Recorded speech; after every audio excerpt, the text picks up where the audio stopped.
Okay, Tommy Coyle, welcome to the Live on Form podcast. Thank you very much for having me.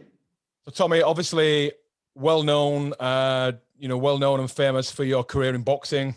Ex-Commonwealth lightweight champ, had some amazing fights, especially in your hometown, the home city of Hull.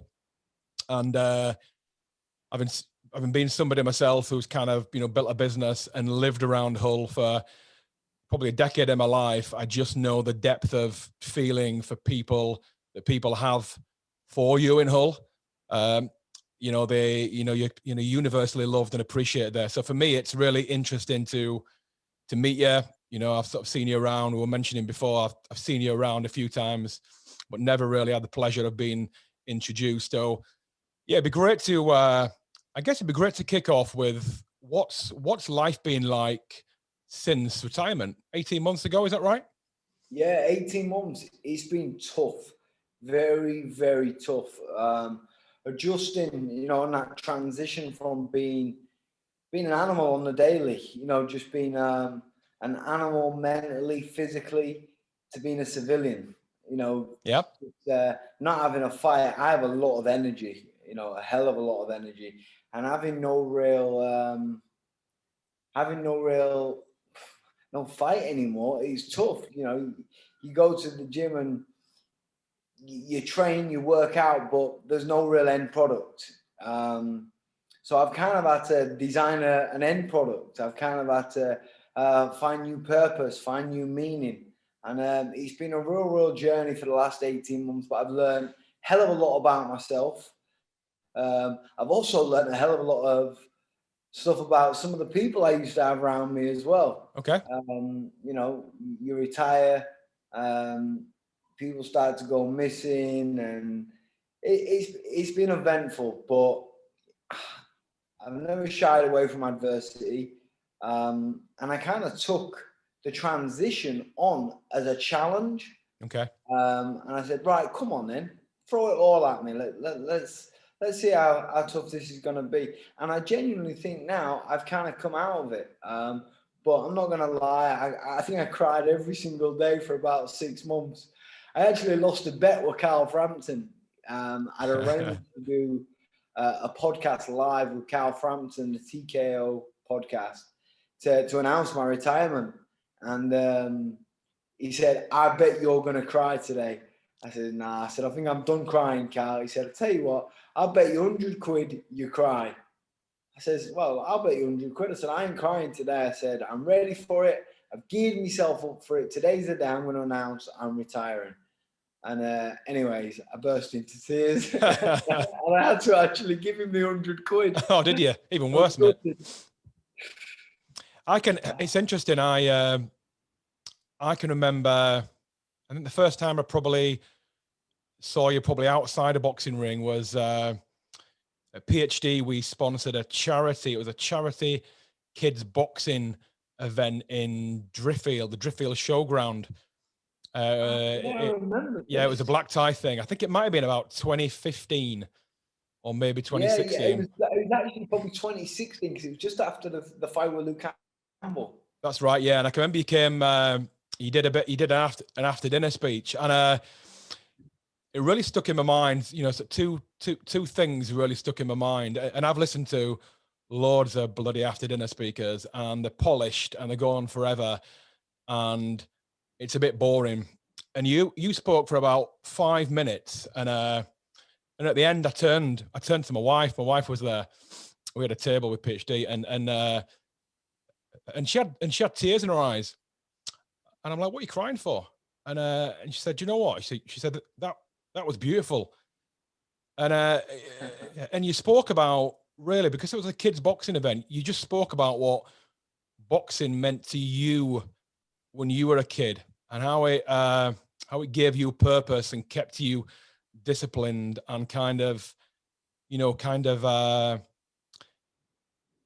give you a reason, and an outlet for all that energy, right? And I can remember thinking two things. One, you're going to struggle for a bit when you retire. Yeah. And then two, boxing's just the start for somebody like you, because you've got so much else to give and so much else to pass on that I kind of always thought your bigger career would be after boxing. Yeah, I think you're right. Listen, boxing for me doesn't save my life. Definitely 100%. I was a bit of a bad kid. I hung around with some, I won't say bad people. They just did bad things. But there was actually good people. They actually had good moral and good principle. Well, some of them did. But boxing saved me. Boxing was my diversion. I had to be somewhere at 6:30 every night. Yep. And if I wasn't there at 6:30 every night, the competition was going to get in front and I was going to get behind. And I've always been a winner. I've always had a winner's mentality. I've never liked losing. And I didn't want to get behind. And I turned up, every single night I turned up and I put in the work. Even went back the following day after I'd had beatings, and not got the best of sparring, or I've always had the mindset, refuse to lose. If you can't find a way, fucking make a way. Yep. And that work ethic, I guess, is that something, I don't know, is that something you're born with? Have you learned that? Have you been shown it? Because I know you're famous for, or you're certainly well known around the whole area for, for working. Is it your dad's stall that you work on? Yeah, your market stall. I'm a market trader. I'm a trader. All right. Everything in my life's for sale except my 3 kids and my wife. Everything is for sale. I love it. The price is right. If it makes money, it makes sense. Absolutely. I've always been a trader. But work ethic, I'm a big believer in talent only takes you so far. All right. Talent only gets you so far.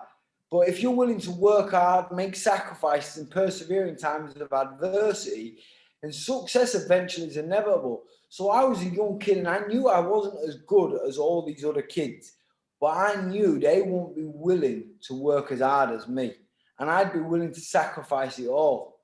Okay, a lot of them, there was underage nightclubs and stuff like that on a Wednesday night. Yeah, I went to them when I didn't have competition. But some of the great fighters in that amateur club, they still went to the nightclubs even when they had competition. Yeah. I locked myself away. I was always extremely disciplined. And you know what? Every time I got beat or I got stopped or I got hurt, it wasn't the end. It was never, maybe I should contemplate giving this up. It was like, we go again. And you know what I think it's down to, Jason? I think it's down to my old man. And I always end up speaking about my old man. My dad, by the way, is my best mate. And you couldn't have him on this podcast because it would be extremely X-rated. I know, mate. I know. I've heard. A lot of people have heard.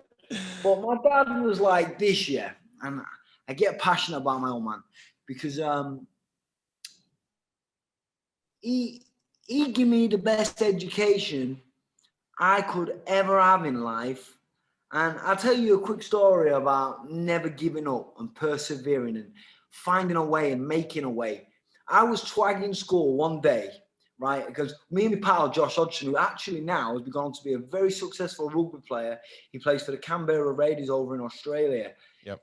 We used to miss the bus on purpose because we'd figured that if we missed the bus, we go to Asda, we get a sausage sandwich and we walk to school. We're going to miss the first 3 lessons. But by walking to school, we've still shown willing.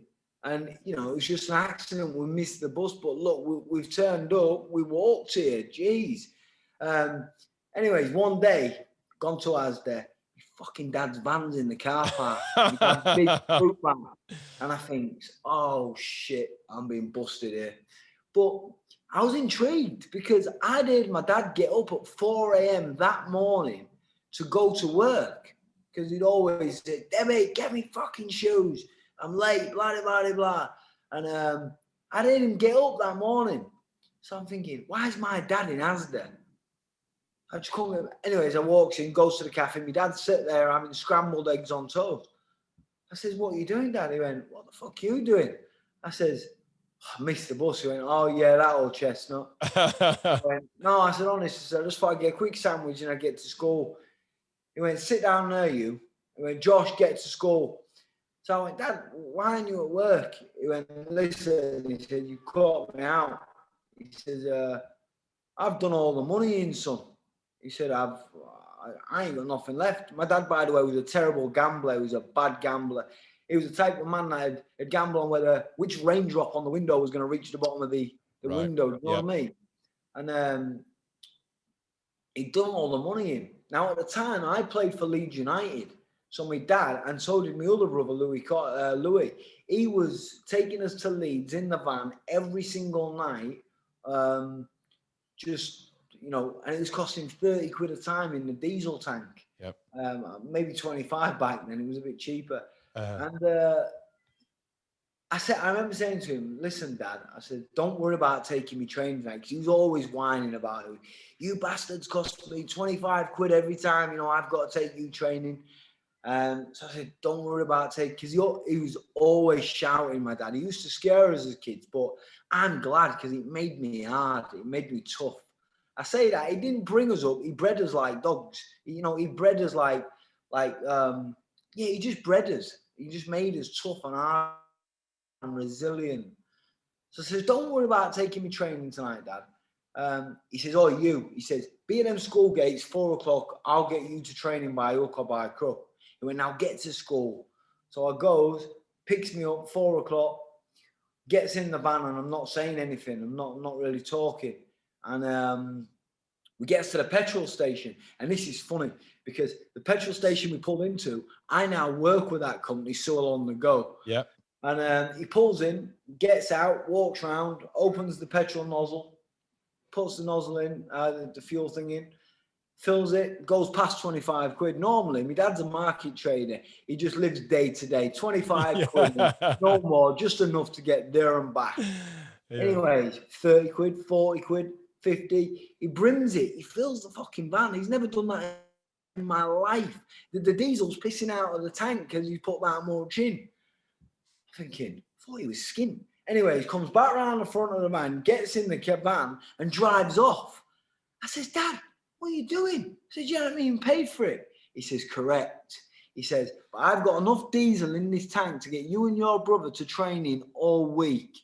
I went, right.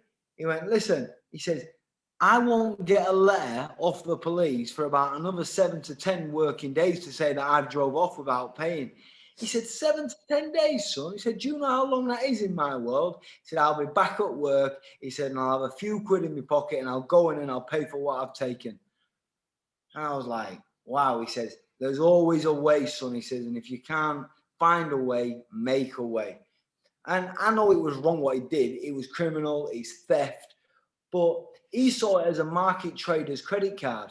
It was just like, yours today and pay 10 days later. Yeah. And he just showed me never to give up, just to find a way, just, you know what, find a way, make a way. And God, my upbringing on the markets with my dad would never let me wear gloves. You've started to he wouldn't let me wear gloves. He said, fannies wear gloves. Not even little fingerless ones. No, right?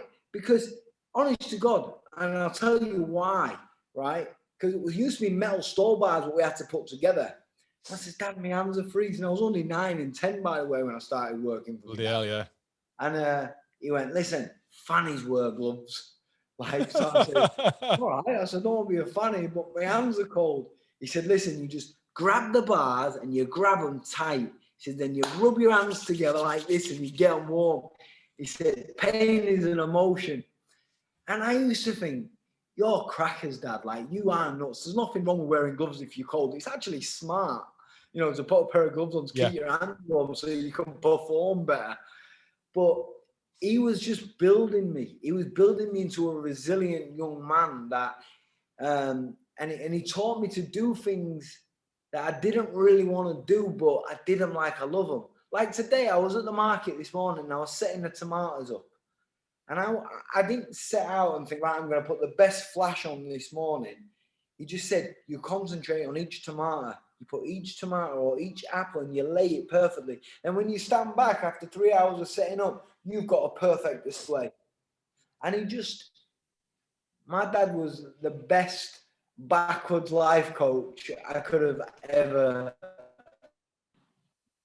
I've just lost you there, Jason, but I got you back now. It's okay, we're back, mate. Yeah, I was just talking about retrospectively looking back at your childhood. It probably seemed really tough and unfair back then, but you've got 3 boys yourself now. Are you, do you take any of your father's advice there, or are you a completely different father? I am different. I'm very different. But if somebody went on my Instagram now and looked at my highlights, there is a highlight that says boys at work with daddy. So my dad did things like this to me. He would send me to bed on a night and he would say, have a good day at school tomorrow, son. But then at 3 o'clock, he would come to my bedroom and he would say, I need you to get up. And I was only 8 and 9 years of age, by the way. My boys are 5, 4, and 1. And he would get me up at 3 in the morning. He'd make out that he needed me. And when I look back now, like you say, retrospectively, it was all about building that resilience. And it made me go to bed thinking I was going to school, but then he'd get me up when I didn't want to get up. He'd throw me a curveball, and it was about just adapting to the situation. Shit, it's 3 o'clock in the morning. I got to get up. I got to get a warm jacket on. I got to go out into the cold, and I've got to load a van at 3:30 in the morning. So the other night, I said to the wife, she said, "Oh, leave them in bed." So I went, "No." I said, "I'm getting them up in the morning," because my kids have got a privileged life. I've been fortunate that I've done reasonably well.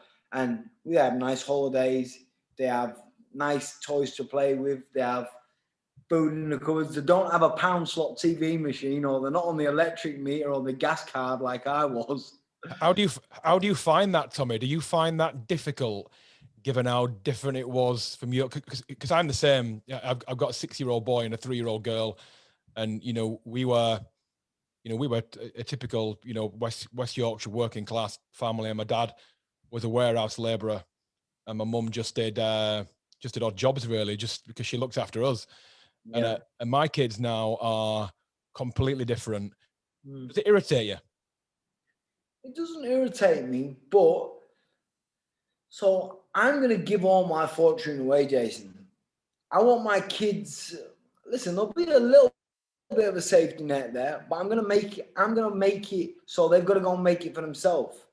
And learn from their own scars, because I think it makes them. If I have this thing like, empty pocket makes you hungry for success. Yep. If your pockets are full and you got no reason to get out of bed in the morning, you're never going to get out of bed. So I do want to make it tough for them. And as I was just saying, I've started making it tough for them already.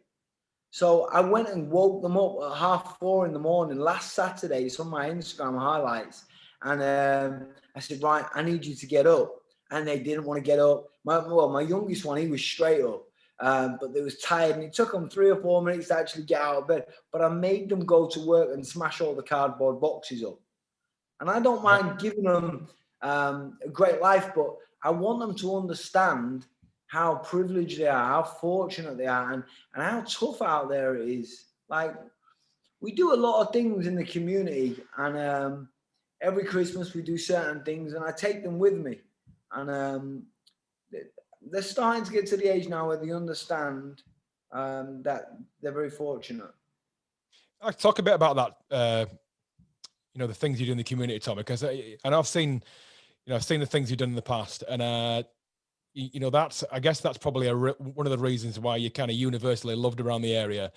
You're a real big name, and people love you there. What's the motivation for that, number one? And then two, you're obviously really passionate about your area and passionate about the city. Explain a bit of that to me, because I think, having been around Hull for 10 years, I find it a kind of a prevalent attitude. People are really proud to be from there. Hull and proud, 100%. Listen, Jason, I am the best fighter in the world. Well, sorry, I wasn't the best fighter in the world. I wasn't even the best fighter in the city. But Hull supported me time and time and time again, in victory and defeat. And they've given me some of the best memories of my life. And the city as a whole has made me feel very, very good a lot of times. Yep. And I know how tough it is out there for certain people and in certain areas. And I'm just a big believer. Like, I've had a lot of people help me, Jason. I didn't get to where I am now on my own.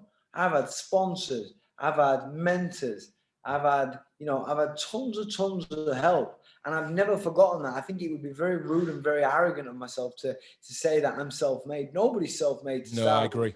Yep. Your mum and dad made you. Yep. They made you. I've had so much help. And it's about sending the elevator back down. That's what it is. Someone sent the elevator back down for me, and now it's my turn. And I think if everybody just looked after their corner of the world would be a better place. Yep. And I guess maybe it's a little bit selfish of me because it does make me feel good. It's probably the most selfish thing you can do to help somebody else because it makes you feel good. But you know what? I'm doing it. That's the main thing. And I just wish everybody was equal. I really do. Yeah. But I understand not everybody's equal because not everybody's got the same mentality. Yeah. But I don't know. I don't need anything. I don't need any more. I've got a pair of shoes on. I have food in my cupboards. My bills are paid. I've got a car. I live in an house. If there's any cream left at the end of the month, I'm going to share it out. Because I think abundance makes you weak. Yeah. I think abundance of, I don't know, money and availability, access, it makes you weak. Empty belly, gives you a strong mind. You ever had fish and chips? How do you feel after fish and chips? Mate, I love fish and chips. I'm going to get them tonight. I know, but how do you feel when you've ate it?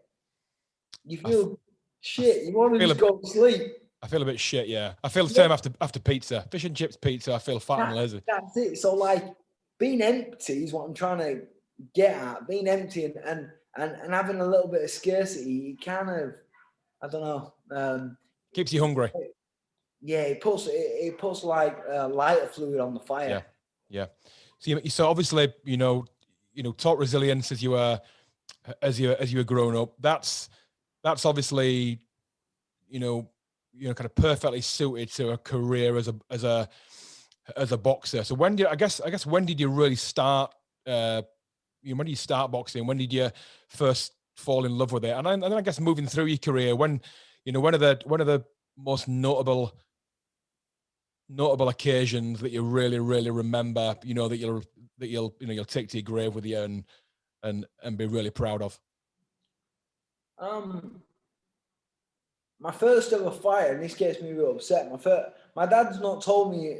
I talk about my dad a lot. I'm sorry, but he's my hero. Yeah? Absolutely, he's my best friend. I can see that. Like, and I don't talk so much about my mum, but my mum, she was like she was the glue what kept it all together.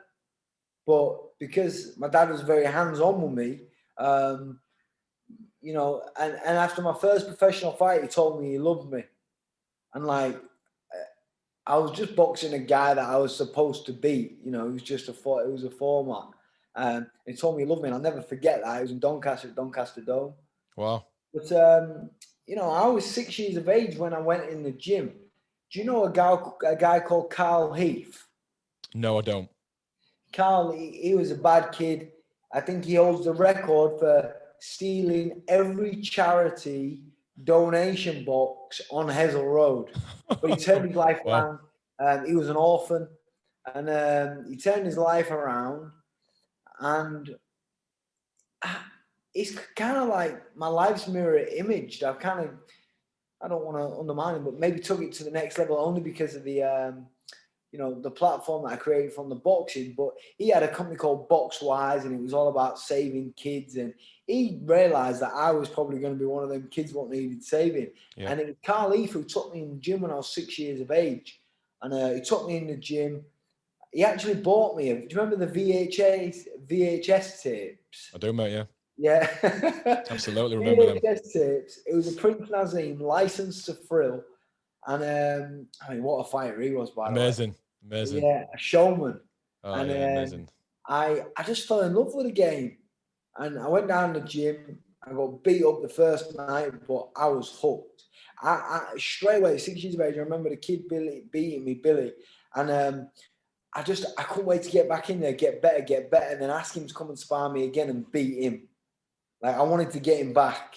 But I wasn't quite good enough yet, so I was going to get better, and I was going to get better, then I was going to bash him up. And yeah, I did. I ended up bashing him up several times as an amateur over the years. But he put fuel on the fire, so I thank him. I thank Carleaf. And, you know, the night I got knocked out by Derry Matthews in my hometown in front of 10,000 people, winning a fight, boxing probably the best I've ever boxed. I remember, yeah. And boom, he switched my lights off with one punch. But it taught me so much. You know, you've got to be disciplined in your game plan. You got to keep a cool head in a hot kitchen. So I've always learned from a loss. You know, the Luke Campbell fight, that devastated me. I actually spent time with Luke yesterday, and we was talking about this. And I said, we was talking about mental warfare, actually. I said, and I told him about some of the tactics that I used to try and, because I knew I wasn't as good as him talent-wise. Yeah. So I was using all kinds of stuff to try and get the upper hand on him. Anyway, it didn't work because he knocked me out as well. But I've got so many memories, you know, boxing at Madison Square Garden. You know, I went from Queen's Gardens Police Station to Madison Square Gardens. Queen's Gardens to Madison Square Gardens. Like, what about that? I didn't reach the top of the mountain, but I reached the top of my mountain, and I'm extremely proud. Yeah, and then towards the end of your career, it's interesting the way the way your mindset is, and I guess you know your upbringing, and I think the romance you see in boxing, and certainly what it can bring to young kids. Towards the end of your career, you went to Jamie Moore and Nigel Travis over in Moss Side. I've kind of followed those guys for quite some time, and I've always I loved Moore as a fighter. I can remember him fighting Macklin, and I kind of loved that fight. But what those guys do, and in fact, I even read, I'm sure Nigel Travis said it, that boxing can save the world. I'm sure he said it. I read it on an interview. 100%. It is. I've not actually read that article, but when you just said it then, instantly, I agree with you. Yeah. It can. And it was interesting. I just found it a really interesting kind of, hook up that you with your mentality and your kind of, the emotion you have around boxing for kids, how you moved towards, those guys towards the end of your career. Was that, I mean, it's obviously a conscious decision, but that must have been a good time in your career. And, and probably, and I can remember the interviews, when you're retired as well, and, you got emotional around there. So that must have been a really great way or a great place to finish your fighting. Jamie Moore and Nigel Travis are the best men I've ever met in boxing. I'm extremely grateful for them two men in my life. Like, they got the best out of me because they understood me. Like, there's an old saying, a happy fighter is a dangerous fighter. And they understood if I wasn't happy, I didn't perform. Yep. And they used to want me to stay in a hotel and be like this Dowling monk and, just completely live in Manchester and be away from my kids and my missus. But I just couldn't do it. So I used to sneak home at like 1 and 2 in the morning just to get in bed with my wife for an hour. And then I'd drive all the way back and I'd be knackered for training. And in the end, he kind of give up. He says, do what makes you happy. So I used to travel. I used to get a guy drive me there and back. And he realized that, you can't, I don't think he realized that. I think he knew that you couldn't train every fighter the same. And if I was happy, I'd perform.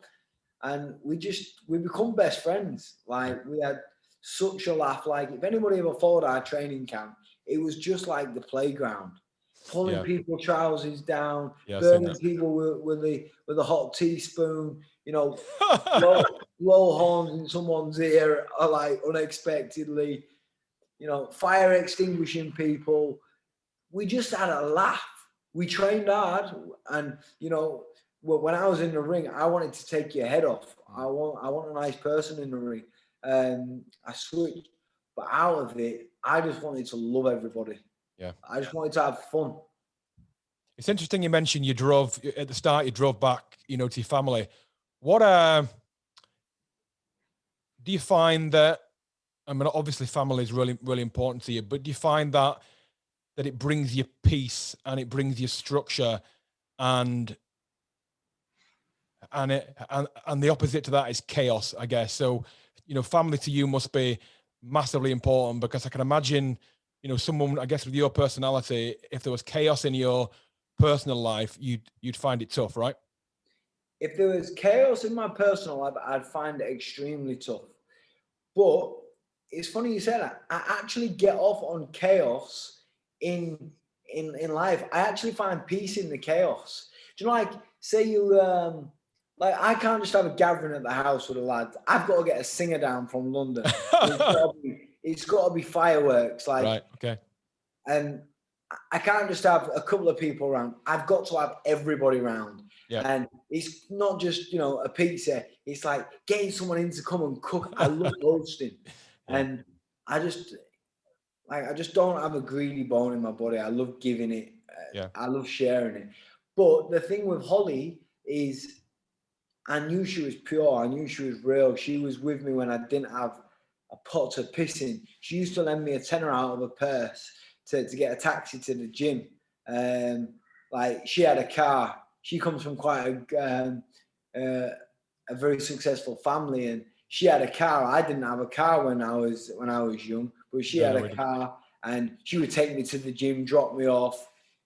She's my best mate in the world, my missus. Yep. How she's put up with me, how she stayed with me, I'll never know. But I just needed a cuddle. I need a cuddle. I'm quite an insecure person, you know, and I probably don't come across on. I'm a very, very insecure person. I don't like being on my own. I had no staff this morning at the fruit store, because we're spinning places and we've got so much happening. And I woke my little brother up and I said, "Oh, come to work with me." He's only 15, but just don't like being on my own. I need people around me. Yeah. You know what, as well, Jason? I think the reason why I had this little bit of an Indian summer in my career was because I'd always trained in the gym on my own with Jamie and Nigel. And then Carl Frampton turns up to the gym, Martin Murray, Rocky Fielder. And before we know it, we've got this stable of lads. And I was just like the class clown. I used to just think, okay, he's a great fighter, him. Like, and I'm burning them with teaspoons, fire extinguishing Carl Frampton on the first day to come to the gym. And because I was having fun and chaos, I started performing, and I had a little rebirth. But you've got that security, you know, you've got that security and peace and contentment in your personal life, which allows you, and that allows you to express, you know, in that kind of chaos and, you know, and fun side in your, you know, the other life. And then those people that I have close, I don't have any friends, you know. I have loads of people I know, but I don't really have many friends. I'm quite a lonely person. A lot of people that I thought was friends let me down. And I don't forgive easily. No. I can forget, but I don't forgive easily. And Holly, my children, my three brothers, my dad and my mum, Jamie and Nigel, and my best mate Jack. That's all I've got. I've got some good people that are very good friends, but I don't, you know, have much personal interaction. And they know who they are if they're watching this, but they probably won't like the names being mentioned. But I've got some very, very good people around me in business, and those people that have become very good friends and almost family.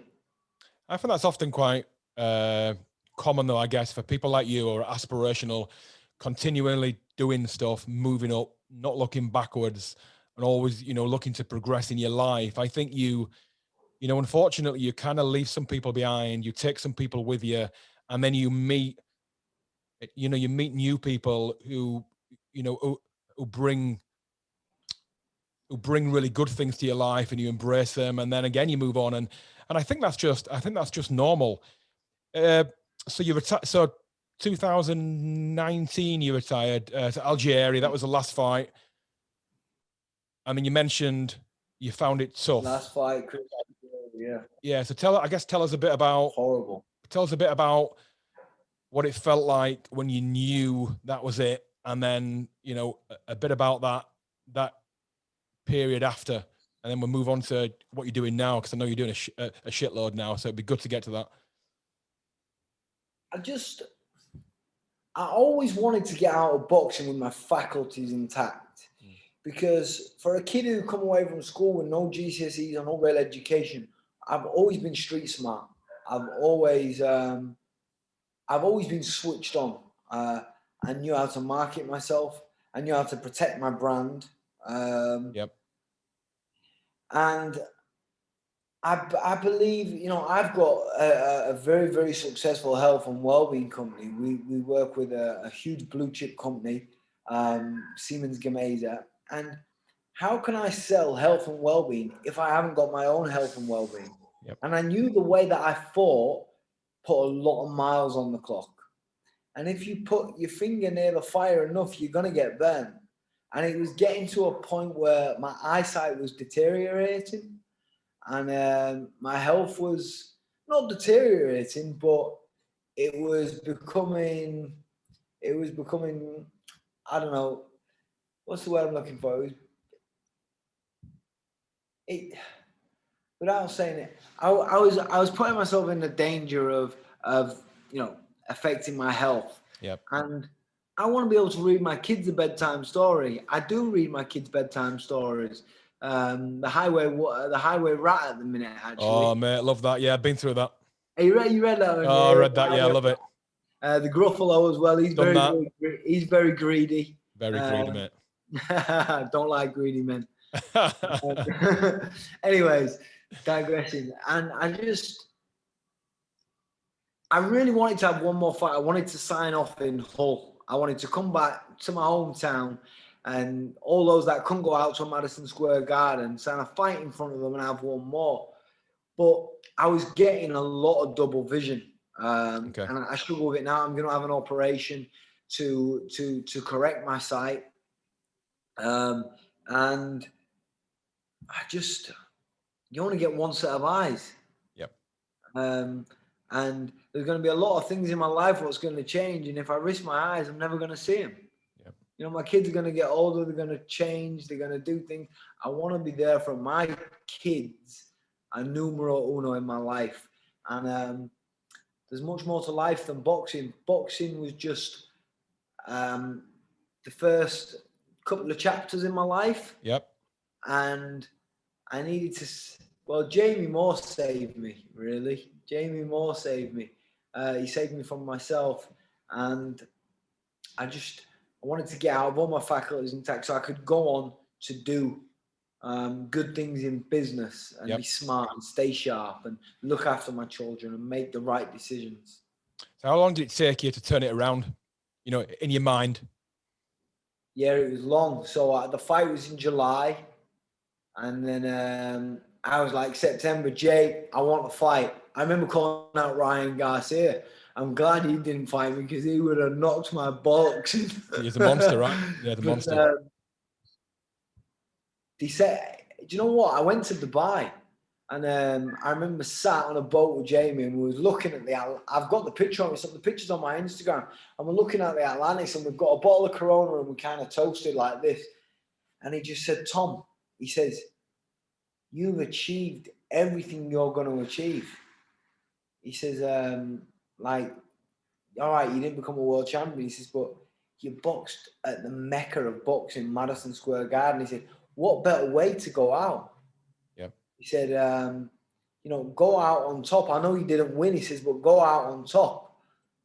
And I just knew, the moment I knew, I still actually, that's a lie because I kind of was like, yeah, Jay, you're right. Maybe it's time to call it a day. Then I come home. I had a couple of weeks in Hull. Loads of people constantly asking me what's happening. I changed my mind again.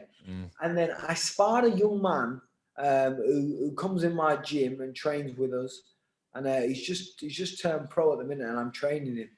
And I said to him, "Look, Donald," I said, "would you spar me?" I said, "I just want to see if, what my reactions are like with my eyes." And he punched the granny out of me. Yeah. He absolutely knocked my bollocks in, just jabbing me. And I couldn't perceive distance or timing just because I had double vision. And I just thought, that's it. And I knew then and there and then. And I remember getting in my car and I just burst out crying. And I knew it was over. But the first chapter in my book, what I'm just writing at the minute, is called Something in My Eye. And my book's going to be coming out early next year. And it's about the day that I rang Jamie Moore. I was in Thief and Harry's Cafe. So I go in there. If someone wanted to kill me, they'd know where to find me. At 10 a.m. every morning when it's open. There you go. And I rang him and I just burst out crying. He's like, "Wow, what's matter? What's matter?" And I said, "It's over, Jay." I said, "I know it's over." I said, "Sparred last night." And he went, "Right, calm down, calm down." He come over to see me. And we decided that we was going to call it a day and announced it in January. And it was horrible. And it took me till the summer. The weather got a bit better. I started having people around. And then we got locked because we got locked down. So it was tough because I was overthinking everything. Yep. And I just thought, if I stay in the past, I'm going to stay in the past. You can't start a new chapter if you keep reading the old one. Yep. And I just thought, I'm only, 30 years of age? I've probably got another 50 years on this planet. Yep. I need to stop fucking dwelling and start grafting, and start pushing and finding a new purpose. And that's what I did. And now I've been in the gym this morning with my personal trainer. I'm really, really content. I'm really, really happy. I'm pushing. I'm trying to build something. And yeah, I've got purpose. That's an interesting point. And I was going to ask you, but I'll ask you now. What's more important, purpose or happiness?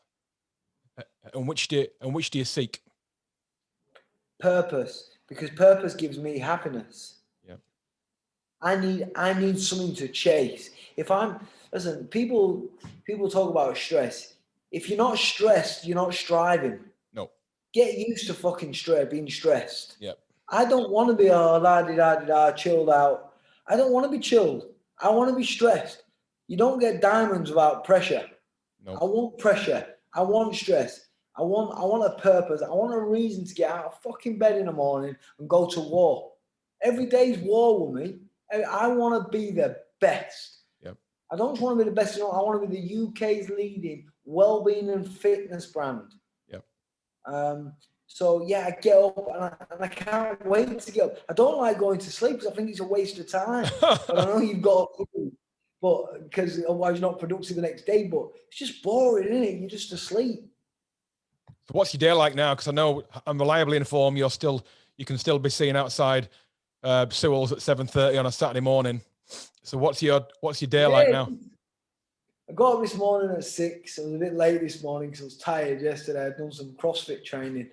6 o'clock, I got up and I was like, and you know what? The wife, she drove me insane this morning. We had not a Barney, we don't argue, but I raised my voice and my wife's so chilled. She doesn't like me raising my voice. So I get up. She gets up with me at 6. She comes downstairs. We've got a painter in at the minute. And she says, "Oh, can you just move this table for me?"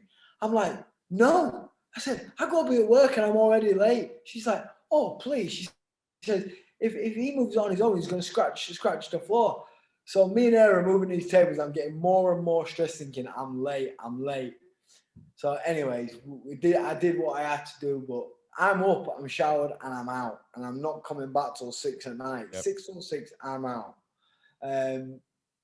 Gets down the market, sorts the gear out. I gets to the wholesalers. I sets the pitch up. I goes to the gym. I trains. And then I answered a few emails. And I went home because I knew I had this Zoom call with yourself today. And I wanted to put a shirt on. I wanted to put jeans on. I wanted to polish my shoes. And I think we spoke about Yeah. one live. And I got this little polisher. I got it for Christmas. It polishes them fine. It's mint. And I couldn't get to it because she's piled all this stuff in the like the cellar where my polisher is. So I said, I can't get to. She went, it's a Zoom call. Nobody's going to see your shoes. I said, it's not the point.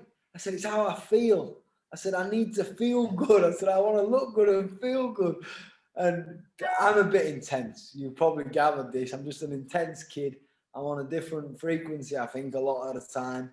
And you probably understand that. I still wanted to polish my shoes, even though you can't see them.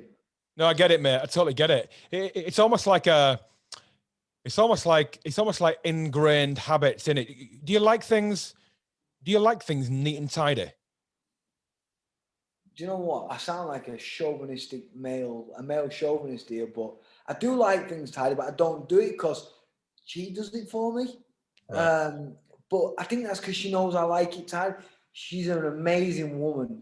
And if anyone's watching this, I believe women are far superior than men. Let me tell you, I couldn't do what they do. That is for sure. Yeah, agreed, mate. Yeah. But she just looks after me, and you can't sell a dream looking like a nightmare. If I'd have come on your podcast today, I know you're credible. I know how well thought of you are in your field. If I'd have turned up today with a cap on and a jogger suit and I looked the part, who's going to think I'm serious? I'm a serious guy. I need to look serious. Yeah. So what's the future like for you, Tommy? You're not even you say yourself, you're still a young guy. I mean, boxing's behind you, but will never leave you. I saw you taking a youngish kid on the pads on your Instagram. You're doing a bit of coaching. Yeah. You've got your TC60. Just I guess tell us a bit about, tell us a bit about your next quest, your next journey. I wanna be the UK's health and well-being and fitness brand. I want to be the best. I believe I've got an unbelievable concept in TC60. A lot of people think TC60 is Tommy Coyle 60 or Tommy Coyle 60 minutes workout. It's not. It's total conditioning. My time on the shelf is gone. I'm no longer a boxer. I'm probably not going to get too much more media coverage. And if somebody called John Smith wants to buy my franchise in Leeds, he's not going to buy something what's called Tommy Coyle. So it's total conditioning for everybody what's watching. And the plan is to take this brand nationwide because I think I've got the best training concept in the world. You got to believe it, right? Absolutely. I do. I think boxing, strength and fitness, you can totally condition the body in 4% of your day. And if you can't find 4% of your day, you've got too many time vampires in your life. So I think you can totally condition the mind and the body. We introduced the session with a Pilates style warm-up stretching, the music's slower, and then the music gets a bit higher and the beat gets a bit louder. And we introduce the boxing, the strength, the fitness, and it's sexy, it's cool, the lights and neon, the equipment, everyone's got their own equipment. They feel like they own it, they own the zone. It's an experience. Yep. It's like bringing New York Cool to Hull. Hull's never had it. I think we're the best. And I've also got this wellbeing company, and we're looking after, as I mentioned, that blue chip company seems amazing. We have 4 pillars to the company. We have eat well, move well, sleep well, and think well. And I believe if you eat well, you're more inclined to move well. If we move well, we know that you're going to go to bed and sleep well. And if you sleep well, 9 times out of 10, you get up and you think well. So it's that 360 well-being.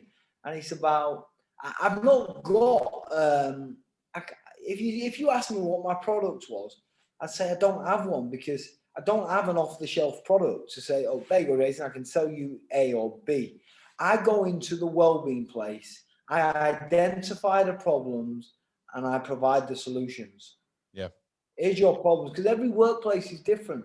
Yeah. Some people are working nights, some people are blue collars, some people are white collars. So I go and I identify the problems, and I use my profile, not my profile, but my personality, my character, to engage with people and speak their language. I can speak to the kid on the street corner, the CEO in the boardroom, the kid in the factory. You know, I've got that language for everyone. I'm a communicator. And I identify the problems. I come back to the boardroom with a team, and we provide the solutions to make them happier, healthier. I think it helps. I mean, you definitely have, you know, every time I, you know, sort of seen you interview, and even that time I saw you, you know, mentioned at the start, you know, I saw you speak, you've got that, you've got that thing that not many people have, and it's just that natural likability. And I think that comes, I think it is passion, but I think it's also that thing that people and businesses now spend a lot of time trying to get. And if you try and get it, it's pointless. Authenticity. Right. Listen, I've told this podcast will go on for hours if we start about this. I'm telling you now. Give me software over hardware any day of the week.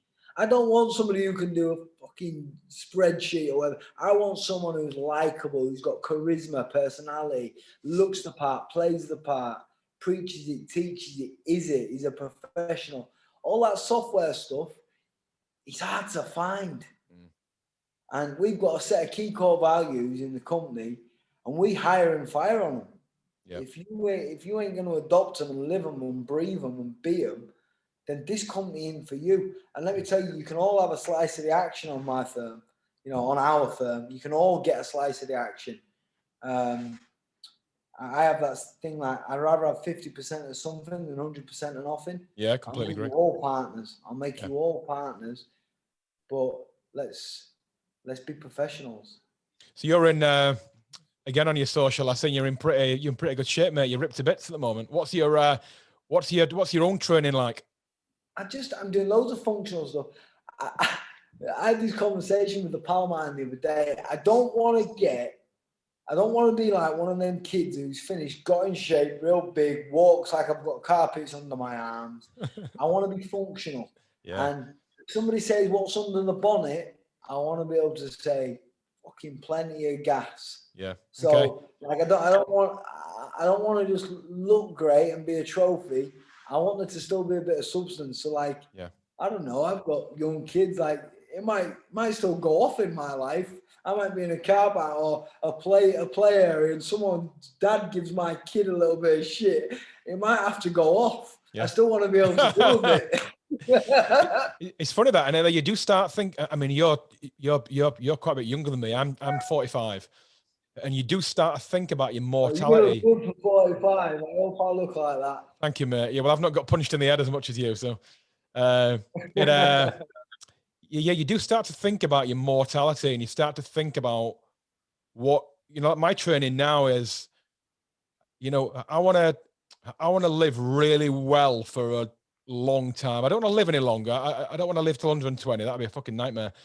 But I'd like to be really fit and vibrant as long as I possibly can. And, you know, my boy's 6, you know, we didn't have children until I was 38. So you're just busy with business. And that sounds bad, but literally I didn't come up for air until I was about 36. And I thought, shit, I better start thinking about a family. I get it. But really kind of thinking about, you know, that I want to be in a situation when, you know, when my little boy's 14, 15, they might need me. I'm going to be in my 50s. You know, I want to be vibrant and strong and be able to do something about it, you know? Yeah, I'm training fighters at the minute, and I'm asking their conditions what scores they're getting on the ski ergs and the watt bike, because I want to make sure I'm keeping up with them. Yeah. Like, how can I expect them to do it if I can't do it? I never want to be one of them coaches. I want to be able to say, right, do this, and they're like, I can't. Well, if I can do it, you can do it, or you should be doing it. I'm not just because I had that great experience with Jamie Moore. Jamie was more like a life coach. Yep. I want to be a life coach to my kids as well as a dad, and I want to be a life coach to the fighters that I'm helping, as well as a coach. I was going to say that. Would you ever bring through a fighter and be a real kind of mentor? And would you, you know, if they got to the point where they were good, would you take a fight under your wing and take them all the way and, you know, dedicate yourself to that? Yeah, definitely. I just don't want to get involved with many fighters financially. Yep. Like, Okay. I want boxing to remain my hobby, my passion. Okay. I don't want to take 10% off anybody. You know, there's a man in boxing called Kerry Kays, Yep. and I tried giving him some money once for expenses, and he went, "Tom, you're gonna spoil what I've been doing for 20 years in boxing." I said, "What's that?" And he was in Ricky Hatton's corner, Tony Bellew. Everybody says that's, you know, taking money off a fighter. He said, I just don't do it. He said, it's my hobby. And you know him, I think. I know Kerry from Kays, Sports CMP. Nutrition. Yeah, he was the original founder Oh, of yeah, we got a CMP. mutual friend. Kerry's a beautiful man. Yeah. Oh God, I love this guy. I just thought PhD, Yeah, he's a good guy. CMP, and yeah, wow. And I want to make my business so successful that I don't need boxing financially. Listen, there's nothing wrong with taking 10% on someone. Trainers deserve it. Managers deserve it if they do the right job, like the ones I have. But for me, if I don't need to take it, I'm not going to take it. And that's why I'm working so hard on my business. So boxing for me can just be the hobby, and I can love it and live it and breathe it. I've seen so many fighters, Carl Frampton, where people have just abused him. And he's put his life on the line every time he stepped in the ring. Yeah. And I want to be able to pick the fighter up because he don't drive just yet and take him to the gym and, you know, square him a few quid. And I love a lost cause. I love a lost cause. Yeah, I get that. I get that from you. Yeah, I get that. I love helping someone. I do. Yeah. My dad goes mad about the homeless because they're tarnishing his business, but I love them. Every time center, all the business sleep where his fruit stall is. Oh, right, okay. Like, you know, no, the old ladies won't come into the town anymore because they're scared. But then when I go to the store, I'm giving them all money and food and drinks, and he's like, they're never gonna fucking leave if you keep giving them food and money. But yeah, it's funny.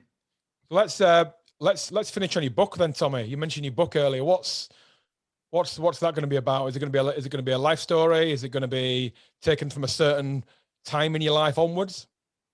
It's going to be a bit of everything. It's going to go right back. Talk about some of the run-ins that I had with my dad, which there's so many of them.